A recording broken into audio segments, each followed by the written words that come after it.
अखेर ठाकरे बंधू आणि राष्ट्रवादी काँग्रेस शरदचंद्र पवार पक्षानं 227 उमेदवारांची यादी जाहीर केलेली आहे।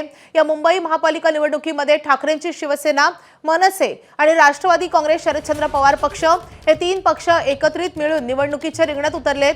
227 उमेदवारांची यादी तिन्ही पक्षांकडून जाहीर करण्यात आली आहे। आता उमेदवारी अर्ज मागे घेण्याचे शेवटचे काही तास शिल्लक असताना या तीनही पक्षांनी अखेर ती उमेदवारांची यादी जाहीर केलेली आहे। बंडखोरी होऊ नये यासाठी ठाकरे बंधू आणि त्यासोबतच शरद पवारांच्या राष्ट्रवादीकडून कमालीची गुप्तता पाळण्यात येत होती।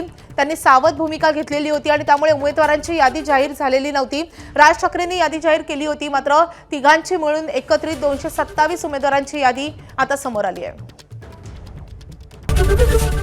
एबीपी माझा, उघडा डोळे बघा नीट।